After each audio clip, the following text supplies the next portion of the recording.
Can you hear me okay? Check 1, 2. Everyone can hear me down the back there beneath that beautiful painting. How you doing? Wow, lots of people here tonight. Thanks very much for coming. Maybe we just reduce the feedback a little bit. Chris,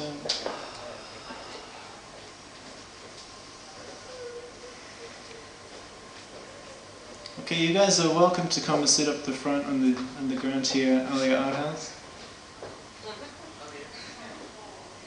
Groovy. I forgot to bring the incense. I'd firstly like to begin to give a warm thanks to Cam and Kayla for letting me give this speech this evening, and who are always supportive of creativity in Melbourne and the whole local music scene. It's a great thing that you guys are doing here. I'd also like to give thanks to She the Wolf, my friend Lee. She's playing next. She's just come back from San Fran and she'll be touring Cali, I think, next week or so. Very talented musician. I'd also like to give thanks to the other artists this evening who have their paintings up upon the walls, adorning this lovely venue. I'd also like to give thanks to my guru Channa, the Grand Master of Love, whom this book is dedicated to, and also to Dave, my dear inspirational friend Dave, the best smith of the mother tongue. I'd also like to give thanks to Shy Buffalo of Buffalo Parade. She designed the colour and the cover illustrations. She's the one who really gave colour to this dream of mine. And I'd also like to give thanks to the whole team at Balboa Press, Mary, the publishing directors, and everyone who's helped make this dream come possible.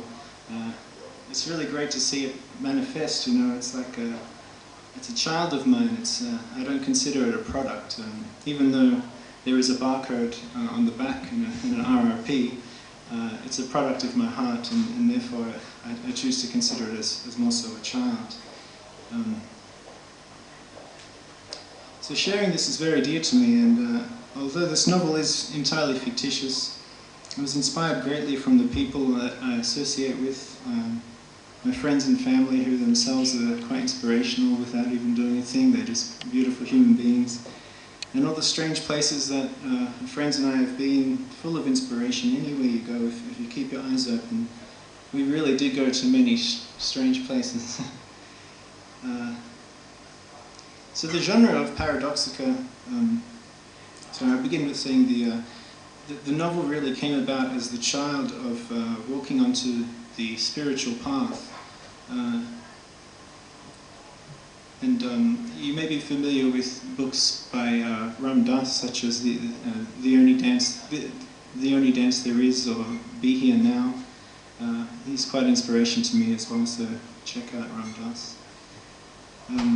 The genre of this novel, although it really sucks to pigeonhole books like this, I guess we could call it New Age, which means basically that it goes on to in a bookshelf next to the religion section, in between the sociology section.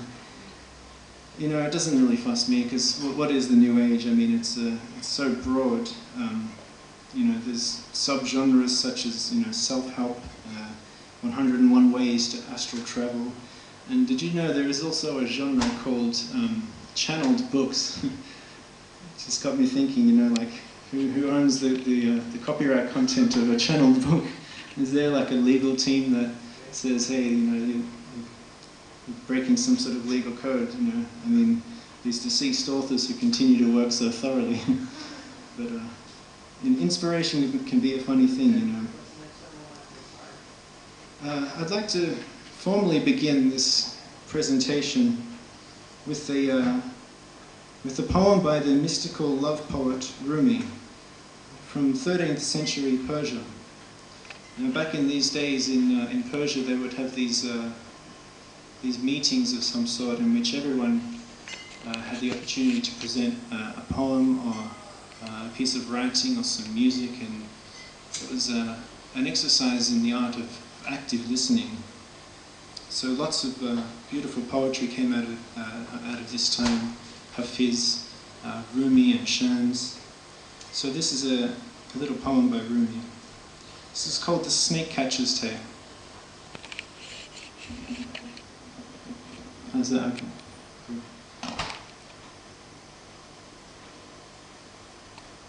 Listen to this and hear the mystery inside. A snake catcher went into the mountains to find a snake. He wanted a friendly pet and one that would amaze audiences, but he was looking for a reptile, something that has no sense of friendship. It was winter in the deep snow, and he saw a frighteningly huge dead snake. He was afraid to touch it, but he did. In fact, he dragged the thing back into Baghdad, hoping people would see and pay for it. This is how foolish we've become. A human being is a mountain range. Snakes are fascinated by us, yet we sell ourselves to look at a dead snake. We are like beautiful satin used to patch burlap. Come see the dragon I killed and hear all the adventures. And that's what he announced, and a large crowd came. But the dragon was not dead, just dormant. He set up his show at a crossroads. The ring of gawking rubes got thicker, everybody on tiptoe, men and women, noble and peasant, all packed together, unconscious of their differences. It was like a resurrection. He began to unwind the thick ropes and remove the cloth he'd wrapped it so well in. Some little movement. The hot Iraqi sun had woken the terrible life. The people nearest started screaming. Panic, the dragon tore easily and hungrily loose, killing many instantly. The snake catcher stood there, frozen. What have I brought out of the mountains? The snake braced against a post and crushed him and consumed the man. The snake is your animal soul. When you bring it into the hot air of your wanting energy, warmed by that and the prosper of power and wealth, it does massive damage. Leave it in the snow mountains. Don't expect to oppose it with quietness and sweetness and wishing. The nafs, which is a Sufi word for the desires, don't respond to those, and they can't be killed. It takes a Moses to deal with such a beast, to lead it back and to make it lie down in the snow. But there was no Moses then. Hundreds of thousands died.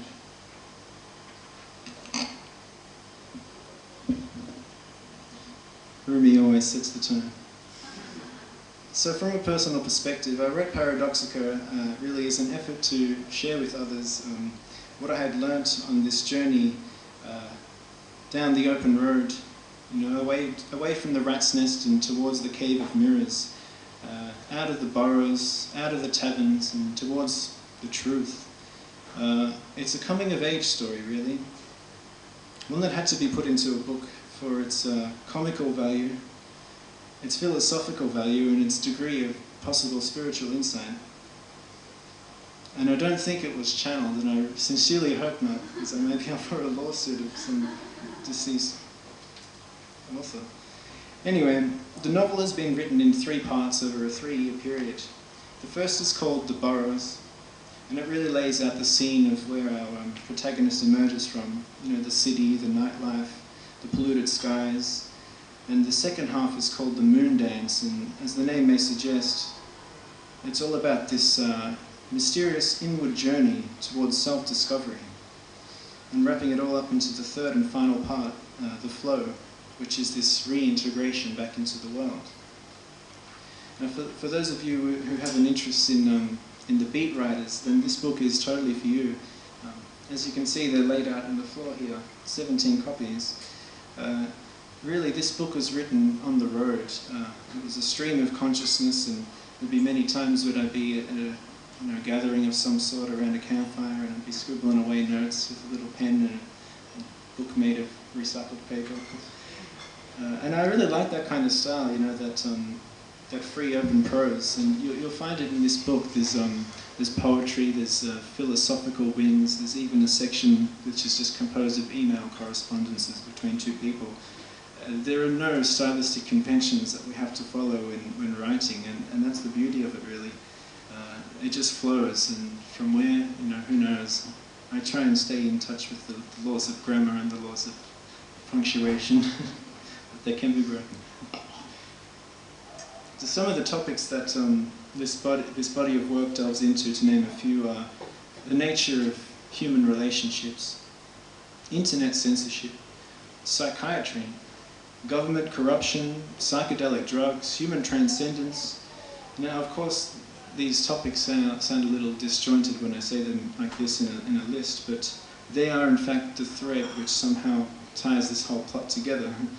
Although this novel is set in a dystopian future, these are the issues that I believe are affecting our current lifespan, and I chose to write about them because they're serious issues. You know, internet censorship coming from a corrupt government, it's an abuse of power, and it's a real deal, you know. Psychedelic drugs, too, is hot stuff, taboo topics, so we can kind of consider this novel, I guess, the end result of what would happen if intelligent individuals like ourselves didn't really step up and take action about these serious issues. So don't be too put off. It's not propaganda for activism or anything like that, disguised in a little blue and red book. There's a plot line and quite a few heartfelt sort of scenes, but at the same time, there are messages and issues in which some of us can really resonate with. And there are, of course, many ways of looking at the one thing. There are many ways of looking at this book, and lots of people don't understand it the first time they've read it, for those who have ordered pre-copies. But of course, you have to read it a few times to really dig it, and you'll pick up different things each time. Time for another Rumi poem, I say.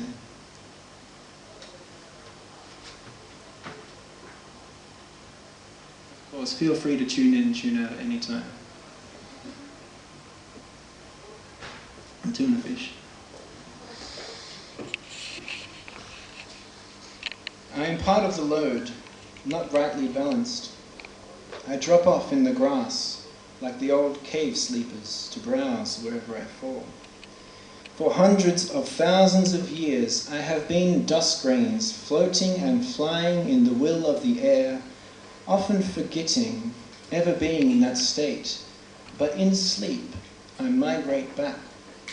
I spring loose from the four-branched time and space cross, this waiting room, and I walk out into huge pastures. I nurse the milk of millennia. See, everyone does this in different ways, knowing that conscious decisions and personal memory are much too small a place to live.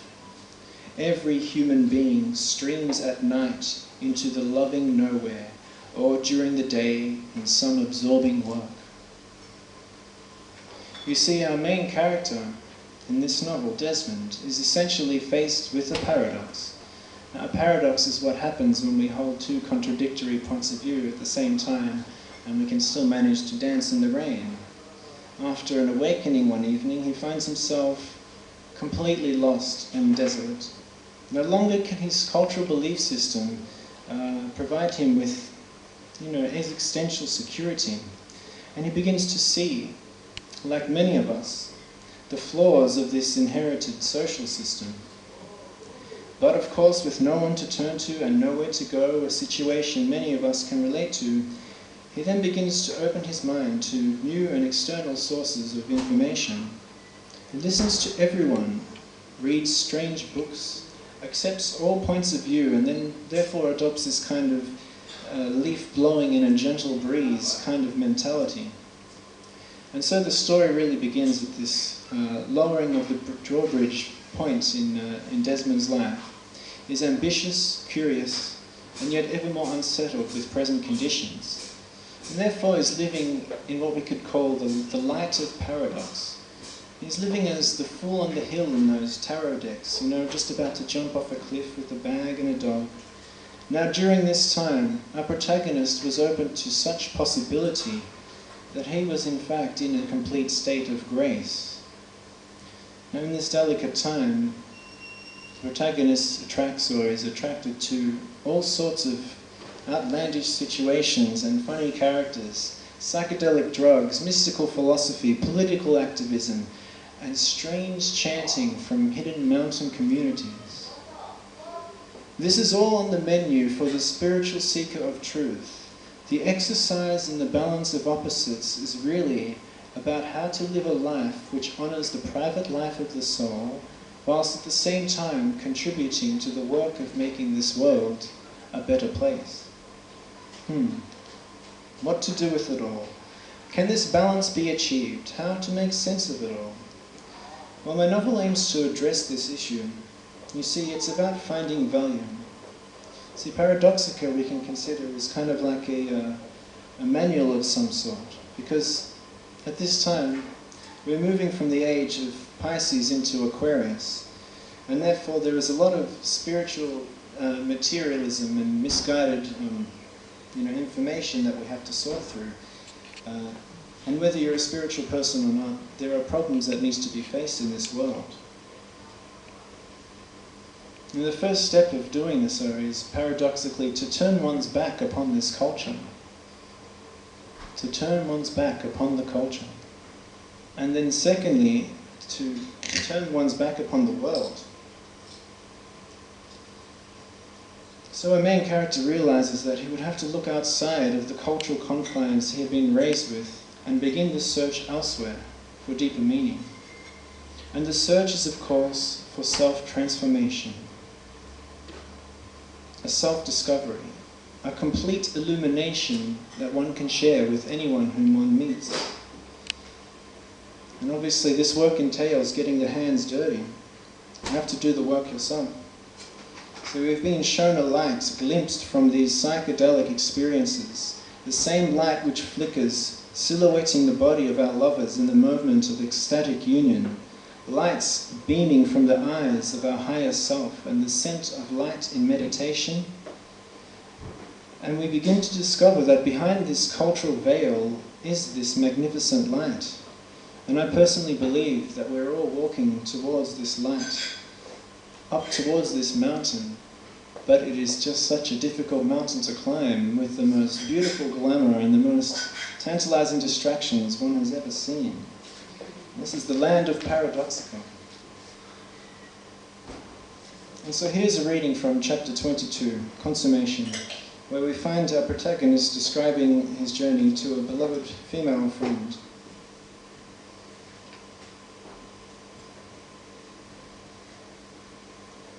There was then a further beating of little Al's shamanic drum to dance to.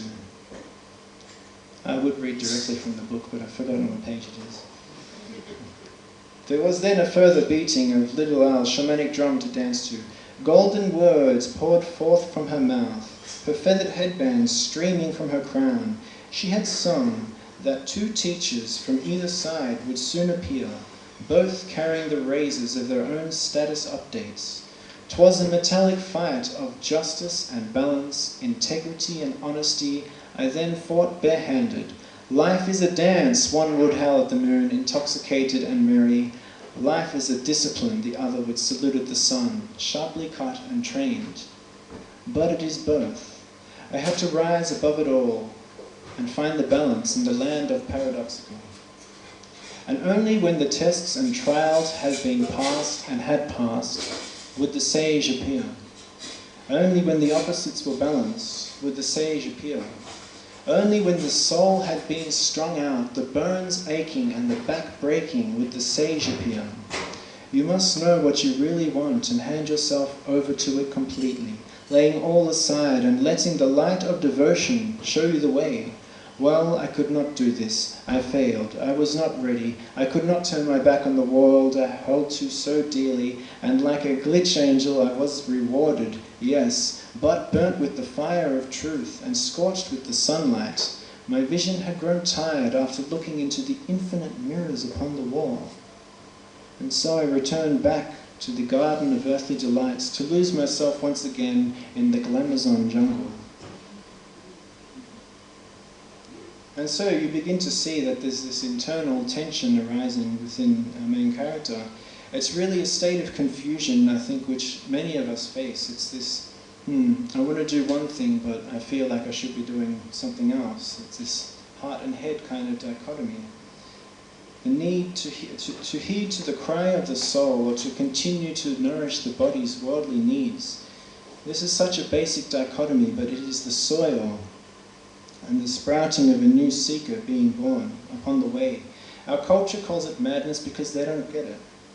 But I've kind of opened up Pandora's box here and have expressed that this is not the case. See, the lightning of personal spiritual revelation will only strike one whose feet are firmly upon the ground. And in fact, a state of balance and harmony in one's life can be found in which the needs of the body, which we could call the dance of life, and the needs of the soul, which we could call self-discipline and practice, could both be met. Osho calls this Zorba the Buddha. Zorba is the dancing Greek, I'm not sure what he was, maybe a person who used to drink and dance a lot. And the other is the Buddha, which obviously we know is the receiver of complete illumination. And Osho suggests that we can live both of these lives, the life of ecstatic joy and the life of quiet contemplation and solitude. It's really a journey of discovering how to be in the world, but not of the world. And just how Desmond achieves this balance happens at the point on top of the mountain in Paradoxica. And this I will leave you to read for yourself, or I wouldn't be selling any books tonight.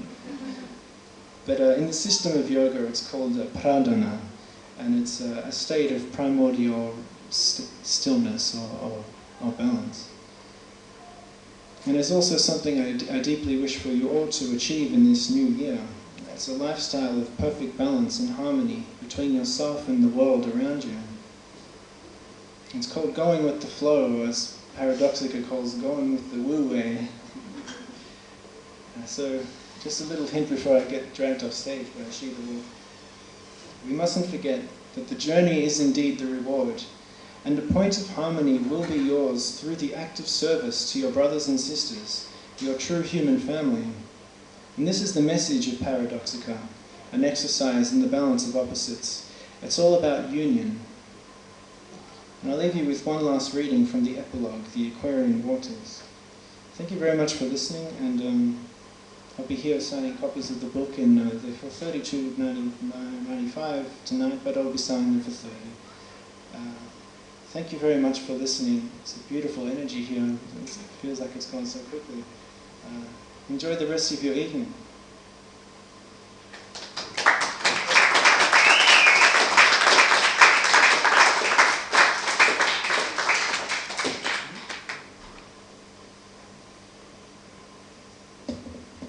So this is after our main character meets his guru.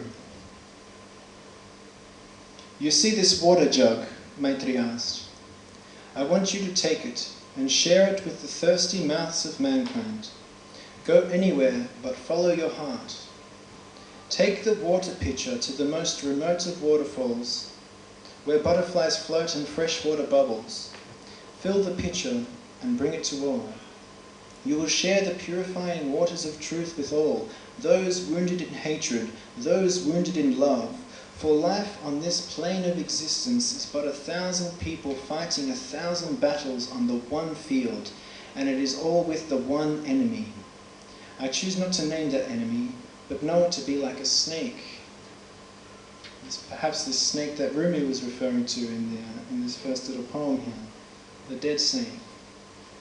It transforms and changes and creeps up on you again and again until the day it is finally slain. The waters of truth will not kill the snakes of ignorance, nor will it drown the lions of pride or the tigers of greed, but it will give refreshment to those on the battlefield. And in that simple act of giving, you are sharing more than just H2O. Perhaps your next incarnation you will be called forth towards a higher task. Eat one more thing. Stay not too long in the one place, neither here nor there. Eat and drink from the waters of life, yes. That which the royal order has provided you with is indeed yours. But then be on your way. Like the city, there are parking limits in the spiritual endeavor also. But state justice and karmic justice differ not in punishment, they differ in reward. You would not be rewarded by your nation or government by doing what they say, But you will, and trust me, you will be rewarded for doing what is good, what is true, and what is beautiful, because they are one and the same thing. So share your bread, give your brother your hands, and fly home. You are young, and we have our whole lives ahead of us. We have not been in this game for too long, and our conditioning is still light to mild. So use that. Don't get swamped down. Stay light, be light, and spread light. And so the waters of the new age continue to stream forth. Namaste, yogi. Thank you very, very much.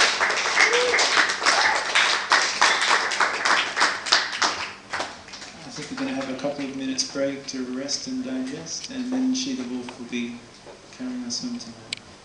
Grooving.